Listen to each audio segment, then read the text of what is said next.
দুর্ভাগ্যের হাত ধরে আসা সৌভাগ্যকে সাপে বর বললেও সৌভাগ্যের হাত ধরে আসা দুর্ভাগ্যকে কি বলে তা জানা নেই।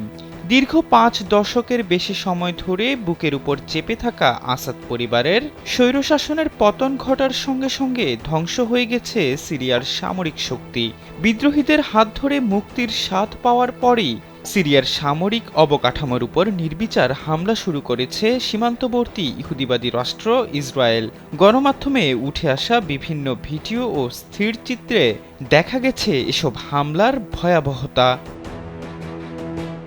এরই মধ্যে সিরিয়ার গুরুত্বপূর্ণ সামরিক বিমানবন্দরগুলো ধ্বংস করেছে ইসরায়েল।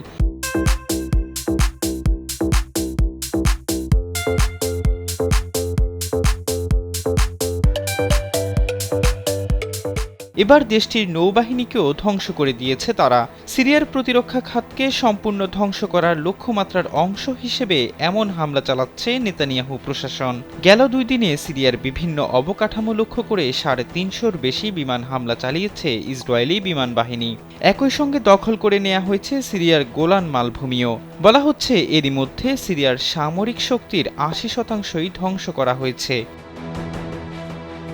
এক বিবৃতিতে ইসরায়েল ডিফেন্স ফোর্স তথা আইডিএফ বলছে, সোমবার রাতে সিরিয়ার আল-বাইদা ও লাতাকিয়া বন্দরে তারা হামলা করেছে, যেখানে সিরিয়ার নৌবাহিনীর ১৫টি জাহাজ নোঙর করা ছিল। ইসরায়েলের প্রতিরক্ষামন্ত্রী ইসরায়েল কাটজ জানান, ইসরায়েল রাষ্ট্রের প্রতি কৌশলগত যেসব হুমকি রয়েছে সেগুলো ধ্বংস করাই তাদের লক্ষ্য।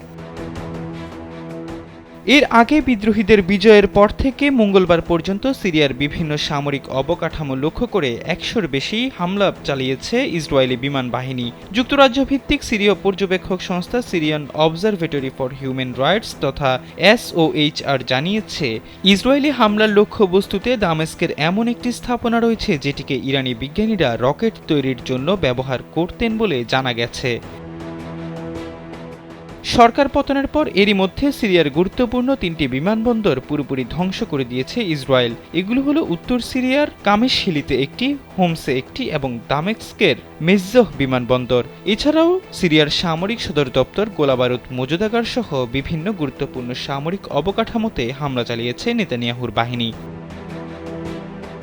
শুধু তাই নয়, সিরিয়ার কয়েক ডজন হেলিকপ্টার ও যুদ্ধ বিমানও ধ্বংস করে দিয়েছে ইসরায়েলি সেনারা। এ সময় আসাদ সরকারের হাতে থাকা রাসায়নিক অস্ত্র সংরক্ষণাগারেও হামলা চালানো হয়েছে বলে দাবি করেছে ইসরায়েল। মূলত বিদ্রোহীদের হাতে এসব গুরুত্বপূর্ণ স্থাপনা ও সামরিক সরঞ্জাম যাওয়া ঠেকাতে এমন ধ্বংসযজ্ঞ চালাচ্ছে বলে দাবি করে তেল আবিব।